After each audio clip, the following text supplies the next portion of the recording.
Matamgi Manipuri Wari channel asibu tabiriba khwai pumnamakpu taramna okjari ngasi mu lobirasi love requite kuntrama thaisuba tangka message adugi warol nangai kaina ningdrabadi hayeng pung tarama thoi taba matamda chip coffee bar da lakadabani athai bisi thuna message hali hoi ai suiden lake ado saw pharaba sin tawkibada harauzai adubu message halaktrabada machindu pomthokli contact list ta mamanabi numbers yaudраbanina wari tampham silaitre phone do charge tawshilamlaga mamagi manakta changsilai sana halsu mamit ushinduna ngahak pothari mamagi manakta lakladuna mama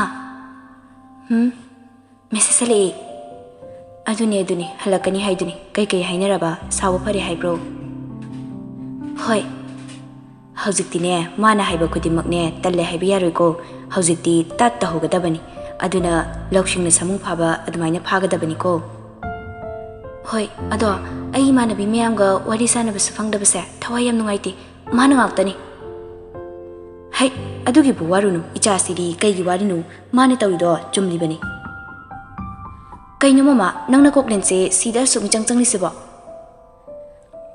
mana nang nusidari tawkidro mase nangbu nusibagine nangna koklen nusidese sida dum khangba yarabani ko phare pungsu manga tasilakle imungi kaino khara tawsilula as talenga maroi bima nangbu lauda moi madom chahoine nangbu pamdaba tarimi athai bitande mande kaino moina pamdaba tarebo nupina kemta haitabase mina thina hainabani ne thaina isu thina hainai aduna khara tamhobasnane nangonde hena kana doini athai bitande mande sumjitto pirate message ahan baga oibaga kharaga haitabaga uful khara hauri uchinna chinna ka singdo wai shitpa loredana wai amuk dairi masado nahan khai tawdabagi wa badalori jitsu thabak halakpada machanupi na sumangda wai terambadu harauzai jitsu harauna machanupi bi yenglaga Ijadi thabak yam phaina aduni nupi oiradi kharsto ko baba aina tairibo wai siabra yai adubu khara phajabadi watliko jit imung da changsilak pada sana haldon sinduna nacha nupi singa sidi karino imung gi thabak ta holisina moi bana thabak khara ta holu haibe du ta holiba natradi ai mu phubi ge hairo hoi nangna khara nacha nupi se takpi tambiu ko natradi ekhoi mimang phamba tare he Somdana laisna yauriba cafe du numidang wairamgi mi asuki matik chili office mayaga oire office halaklaga ngahak pothaboina mafamduda makal makha kayagi mi asuki matik lakli malim sumaga thabak tawminaba staff singa loinana mafamduda lakli ngasidi yam sakreda aduni yam sagre ngasidi salary ga fanglakpane wakalga se khra ingi salary fanglabina bonus phangmu mi su yongnardi ngasidi kongna se Yay, adudi hainarurage. Malem counter da changsilaktuna cold coffee marida piuba. Laisna se nokfe tawna mamai lai thorakpada malem oirambaduda. Ite. Laisna, nang mafam sida. Flavor ke pirauge. Vanilla in tobiro. Coffee sem ki budu malem nungai tani yengli staff amana magi matawda. Malem, kari tawage. Kasim tawdida ado ai khra halamage bill supirama bani ngai ko he staff amana malim bu faraga thambada malim tofam khangdana leiringai da coffee puraktuna piramduna leisna sumagi mafamda amuk hanjilaga leiri customer amana makut khatlaga kaushilakpada leisna su manakta changsila e nang paisa bige asigi noiga thabak tawbi nupista wamta haibiro sorry sir Kari sorry no, maming tuna hairo, natradi nang punsitian gani. Sir na takpiri basibo. Nupa aduna ushtaba magaloy na nalaura e. Nang nupigi maming haibang amlaro hairo, ay nang wano tips pigi ni. Lais na hoy may hairam dana tuminda mo chang silak tuna family, maga tabag taw minaba nupi dana. Lais na, kari hairamino. Nang giming hayo ye, tips pigi, nang asigin pa sa kang nabra. Kang dida, ngasi na han bani, uri se. Magise ekhoidaga nisa khairibado oiramalina as yare manaronu tashinaronu kai kandabada Malim leisnada nungaitana yenglamlaga chatkre malim chatkibada sor sangna holaduna lehawi nupaduna amuksu leisnagi manakta jangsilaklaga magi ming hayu adrasu nangi ming oin hayu naming kay goge sir yaragadi ekhoida disturb tawbiranu anauba lakliba customer duda attention piduna wari sanakrabada nupaduna amuk table da makhuna kokok thilladuna miski ming habida du khumri dubu nangi se ustri baidunine Ma'am, kari flavor oisige? Chocolate tawbiro. Nupadudi adum leiri leisnagi manakta lepladuna. Nupagi mawangduda lakliba misingsu sauninglabani adubu kariso hairudre leisnana wahai amata haidana magi mathauda tawribani.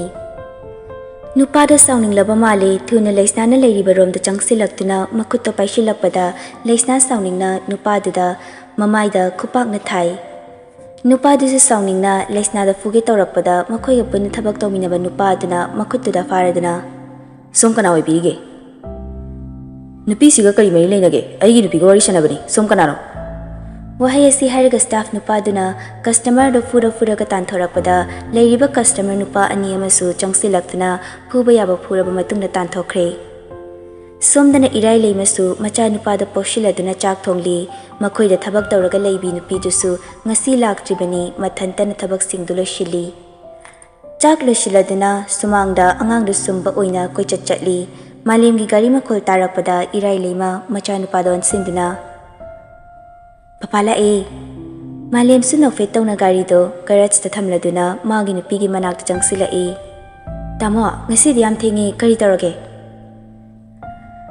Thing dida kaisu ngasi se staff mayam salary khaga fanglakpaduda coffee bar da changduna ngahak pulubani ado angang tumkhraba tumdri tumuyadi ninga yam tawi lao se changas lao ngasi di ai thawayam nuaiti malim imungda prapap changsinduna masada fresh oiraduna hamungda family irai lemasu macha nupado famungda thamladuna sanari tamo kari thawai nuai tribano ekhoi ani se Inaw ga imaga do kamay niya tawrige haiduna no mata yengluba ngamde ko. Hoy tamo, ay sungamdi. Adubo kari tawrage. Leisnagi khanbada yam nungaiti. Ay magi mataw yengba nungaiti. Adubo kari tawrage. Leisna do metka cafe da yaraga lerami.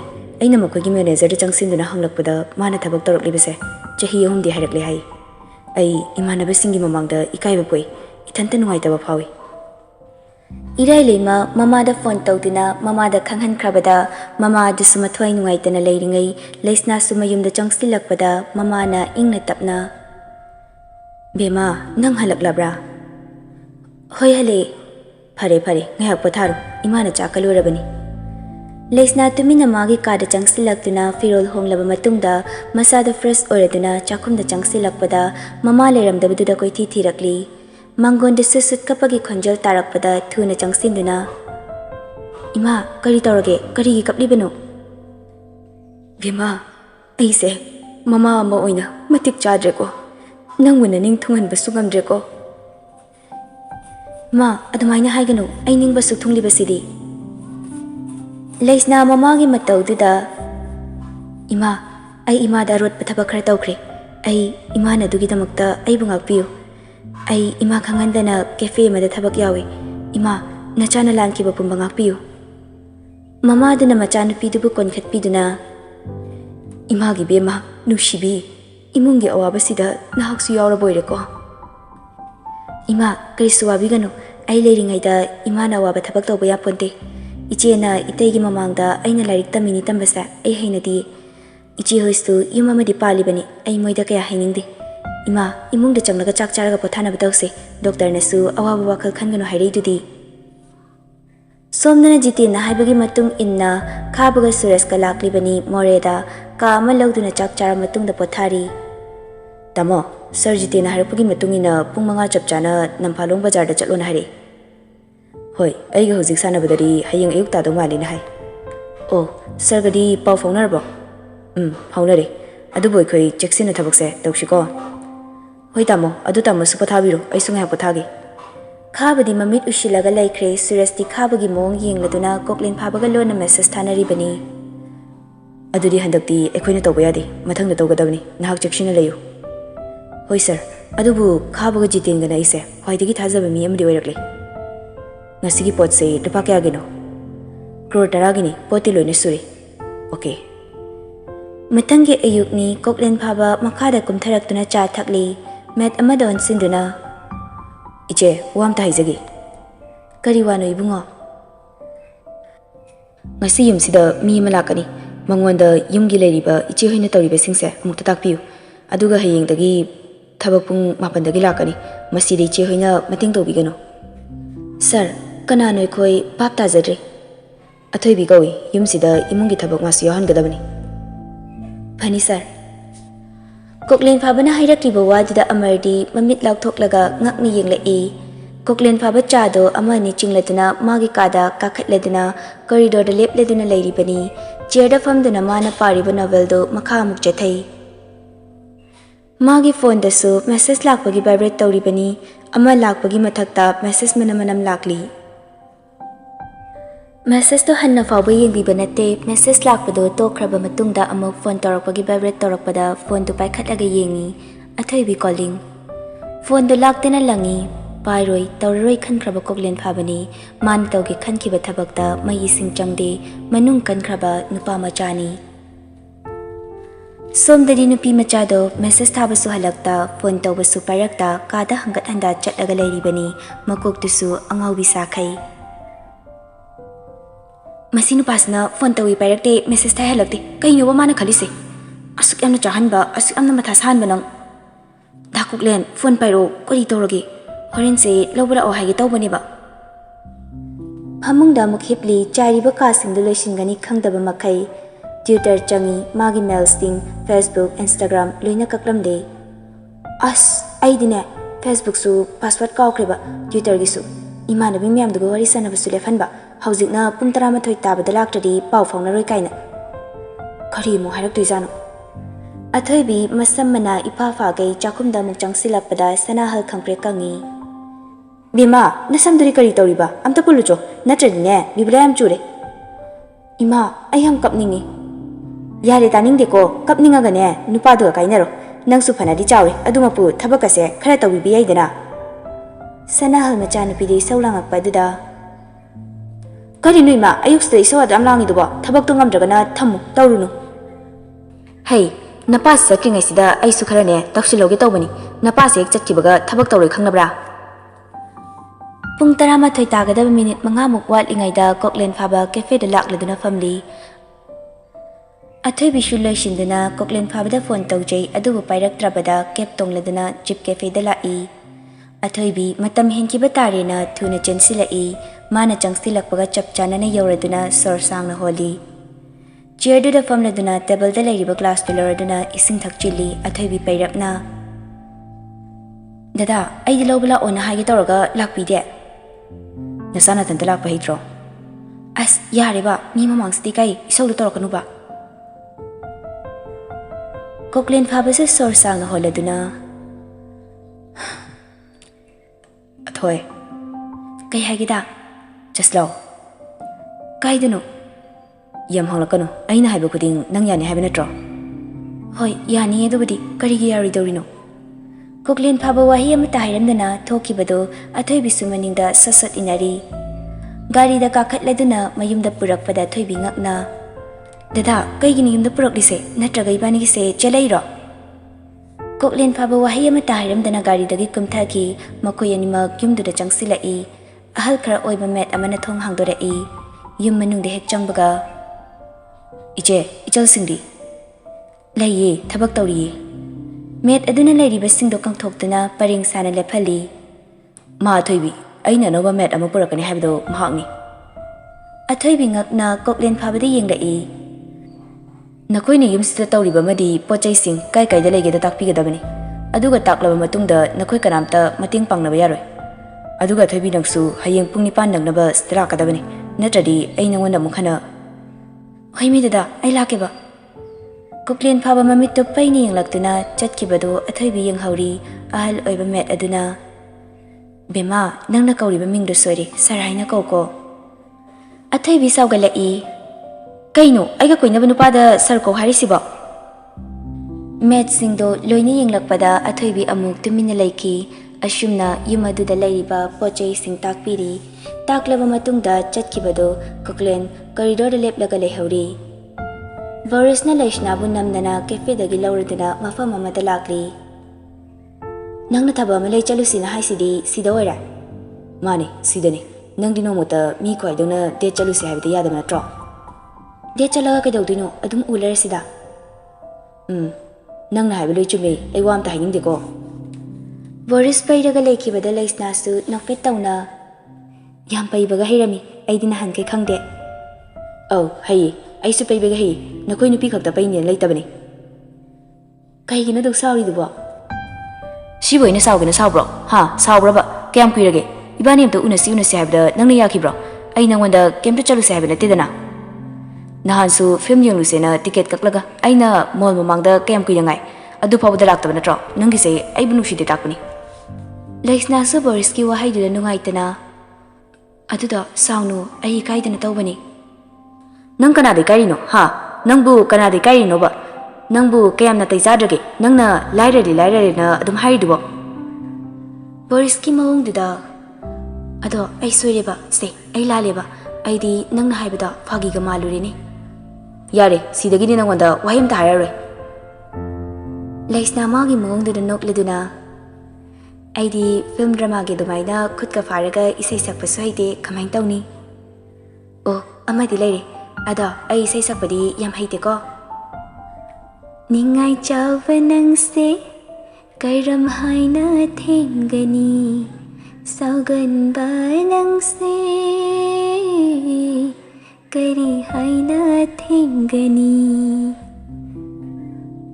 ꯕꯣꯔꯤꯁꯁꯨ ꯂꯩꯁꯅꯥꯒꯤ ꯋꯥꯍꯩ ꯑꯃꯗꯤ ꯁꯨꯔ ꯇꯥꯕꯣꯏ ꯇꯥꯗꯕꯣꯏ ꯁꯛꯂꯤꯕ ꯏꯁꯩꯗꯨꯗ ꯁꯥꯎꯒꯠꯂꯝꯕꯗꯨ ꯐꯈꯤꯗꯨꯅ ꯅꯣꯛꯃꯤ ꯇꯧꯔꯛꯏ, ꯑꯗꯨꯃꯛꯄꯨ ꯅꯣꯛꯅꯤꯡꯂꯁꯨ ꯅꯣꯛꯂꯨꯗ꯭ꯔꯦ꯫ ꯁꯥꯎꯔꯅꯨꯕ, ꯑꯩ ꯂꯥꯜꯂꯦꯕ, ꯅꯪꯅ ꯑꯩꯉꯣꯟꯗ ꯁꯥꯎꯔꯤꯗꯣ ꯌꯥꯝ ꯆꯨꯝꯃꯦꯕ, ꯑꯩꯅ ꯁꯣꯏꯕ ꯉꯥꯛꯇꯅꯤ꯫ ꯑꯗꯣ ꯂꯥꯛꯑꯣ, ꯉꯁꯤꯗꯤ ꯑꯩꯅ ꯃꯐꯝ ꯑꯃꯗ ꯄꯨꯒꯦꯕ, ꯂꯥꯛꯑꯣꯁꯦ꯫ ꯀꯥꯏꯗꯅꯣ? ꯂꯥꯛꯑꯣ꯫ ꯂꯩꯁꯅꯥ ꯃꯈꯨꯠ ꯆꯤꯡꯂꯗꯨꯅ ꯒꯥꯔꯤ ꯊꯧꯔꯒ ꯃꯐꯝ ꯑꯃꯗ ꯂꯥꯛꯂꯤ꯫ ꯒꯤꯐ ꯌꯣꯟꯕ ꯗꯨꯀꯥꯟ ꯑꯃꯗ ꯄꯨꯔꯛꯇꯨꯅ ꯀꯔꯤꯅꯣ ꯈꯔ ꯈꯜꯂꯤ꯫ ꯂꯥꯏꯒꯤ ꯃꯨꯔꯇꯤꯁꯨ ꯂꯩꯔꯤꯕꯅꯤ ꯃꯐꯝ ꯑꯗꯨ, ꯃꯈꯜ ꯂꯩ, ꯒ꯭ꯂꯥꯁ ꯆꯟꯕꯁꯨ ꯂꯩꯔꯤ꯫ ꯕꯣꯔꯤꯁꯁꯨ ꯆꯪꯁꯤꯜꯂꯒ ꯂꯐꯤꯡ ꯕꯨꯙꯗ ꯄꯥꯏꯈꯠꯂꯤ꯫ ꯂꯩꯁꯅꯥꯁꯨ ꯊꯨꯅ ꯆꯪꯁꯤꯜꯂꯛꯇꯨꯅ ꯃꯥꯒꯤ ꯃꯈꯨꯠꯇꯒꯤ ꯃꯨꯜꯂꯗꯨꯅ ꯄꯦꯛ ꯇꯧꯐꯝꯂꯣꯝꯗ ꯆꯦꯟꯁꯤꯟꯈꯤ꯫ ꯁꯤꯁꯦ ꯄꯦꯛ ꯑꯝꯇ ꯇꯧꯕꯤꯌꯨ, ꯀꯌꯥ ꯄꯤꯒꯦ?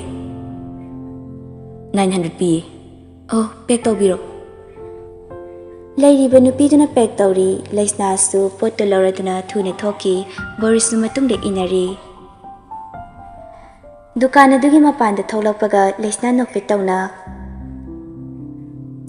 ꯅꯪꯒꯤ ꯒꯤꯐꯅꯤ, ꯑꯩꯗꯤ ꯅꯪꯒꯤ ꯒꯤꯐ ꯑꯃꯨꯛꯇꯁꯨ ꯄꯤꯈꯤꯗ꯭ꯔꯤ꯫ ꯕꯣꯔꯤꯁꯁꯨ ꯅꯣꯛꯐꯦꯠ ꯇꯧꯅ ꯊꯦꯡꯛ ꯌꯨ, ꯌꯥꯝ ꯐꯖꯩꯌꯦ ꯅꯪꯒꯤ ꯒꯤꯐꯁꯦ, ꯄꯥꯝꯃꯤ, ꯁꯤ ꯑꯣꯏꯔꯗꯤ ꯗꯥꯎ ꯌꯥꯔꯅꯤ꯫ ꯌꯥꯅꯕꯅꯦ ꯑꯩꯅ ꯄꯤꯔꯤꯗꯣ꯫ ꯀꯗꯥꯏ ꯆꯠꯂꯨꯁꯤꯒꯦ? ꯃꯣꯜꯗ ꯉꯥꯏꯍꯥꯛ ꯀꯣꯏꯔꯨꯁꯦ, ꯕ꯭ꯂꯣꯋꯤꯡ ꯂꯪꯉꯨꯁꯦ꯫ ꯌꯥꯏꯅꯦ, ꯁꯥꯟꯅꯔꯨꯁꯤꯅꯦ꯫ ꯁꯣꯝꯗꯅ ꯖꯤꯇꯦꯟꯒ ꯈꯥꯕꯒ ꯋꯥ ꯈꯟꯅꯔꯤ꯫ ꯁꯥꯔ, ꯀꯣꯛꯂꯦꯟ ꯐꯥꯕꯁꯦ ꯃꯤ ꯌꯥꯝꯅ ꯎꯁꯤꯠꯇꯦ, ꯀꯔꯝ ꯇꯧꯁꯤꯒꯦ? ꯑꯩꯁꯨ ꯈꯜꯂꯤꯕꯅꯤ, ꯀꯔꯤ ꯇꯧꯁꯤꯒꯦ ꯍꯥꯏꯕꯗꯣ, ꯃꯥꯅ ꯉꯝꯂꯤꯕꯁꯤꯗꯤ꯫ ꯉꯔꯥꯡꯁꯨ ꯃꯈꯣꯏꯒꯤ ꯃꯤ ꯃꯥꯜꯂꯤ, ꯑꯩꯈꯣꯏꯗ ꯑꯦꯇꯦꯛ ꯇꯧꯔꯛꯀꯦ ꯇꯧꯏ꯫ ꯑꯗꯨꯕꯨ ꯁꯨꯔꯖꯅ ꯑꯩꯕꯨ ꯀꯟꯕꯤꯕꯗꯒꯤ ꯄꯣꯠꯀ ꯀꯣꯟꯅꯅ ꯇꯦꯛꯇ ꯀꯥꯏꯗꯅ ꯄꯨꯖꯔꯛꯄ ꯉꯝꯃꯤ꯫ ꯉꯁꯤ ꯍꯣꯔꯦꯟ ꯄꯨꯡ 9ꯗ ꯄꯣꯠꯁꯤꯡꯗꯣ ꯄꯩꯁꯥ ꯑꯣꯟꯊꯣꯛꯀꯗꯕꯅꯤ, ꯀꯨꯏꯕ ꯌꯥꯔꯣꯏ꯫ ꯍꯩꯅꯔꯤꯉꯩ ꯆꯩꯔꯛ ꯑꯗꯨꯗ ꯊꯣꯡꯒꯥꯜꯂꯣꯝꯗꯒꯤ ꯆꯪꯁꯤꯜꯂꯛꯄꯗꯨ ꯎꯕꯗ ꯒꯥꯔꯗ ꯑꯗꯨ ꯉꯛꯅ ꯌꯦꯡꯂꯛꯏ, ꯅꯣꯛꯐꯦꯠ ꯇꯧꯅ ꯁꯔ ꯖꯤꯇꯦꯟ ꯂꯩꯈꯤꯕ ꯅꯠꯇ꯭ꯔꯣ? ꯑꯝꯇ ꯎꯅꯖꯒꯦ꯫ ꯍꯣꯏ ꯌꯥꯅꯤ, ꯑꯩ ꯍꯥꯏꯔꯨꯒꯦ꯫ ꯒꯥꯔꯗ ꯑꯃꯅ ꯃꯅꯨꯡꯗ ꯆꯪꯈꯤꯕꯗꯨꯒꯤ ꯃꯇꯨꯡꯗ ꯆꯪꯁꯤꯜꯂꯛꯏ꯫ ꯒꯥꯔꯗ ꯑꯗꯨꯅ ꯖꯤꯇꯦꯟꯒ ꯈꯥꯕꯒ ꯂꯩꯔꯤꯕ ꯀꯥꯗꯨꯗ ꯆꯪꯁꯤꯟꯗꯨꯅ ꯋꯥ ꯍꯥꯏꯒꯦ ꯇꯧꯔꯛꯄꯗꯨꯗ ꯃꯈꯨꯠꯀ ꯂꯣꯟꯅꯗꯨꯅ ꯈꯨꯔꯨꯝꯖꯔꯤ ꯁꯔ ꯖꯤꯇꯦꯟ, ꯀꯝꯗꯧꯕꯤꯔꯤꯒꯦ? ꯖꯤꯇꯦꯟ ꯑꯃꯗꯤ ꯈꯥꯕ ꯍꯥꯏꯔꯛꯂꯤꯕ ꯈꯣꯟꯖꯦꯜꯗꯨꯗ ꯌꯦꯡꯂꯛꯄꯗ ꯖꯤꯇꯦꯟ ꯃꯆꯤꯟꯗꯒꯤ ꯈꯪꯍꯥꯏ, ꯃꯤꯁꯇꯔ ꯀꯣꯛꯂꯦꯟ ꯐꯥꯕ꯫ ꯀꯣꯛꯂꯦꯟ ꯐꯥꯕ ꯎꯞꯂꯤꯕ ꯒꯣꯒꯜꯁꯇꯨ ꯂꯧꯊꯣꯛꯂꯗꯨꯅ ꯀꯔꯦꯝꯅꯅ ꯅꯣꯛꯐꯦꯠ ꯇꯧꯔꯛꯏ꯫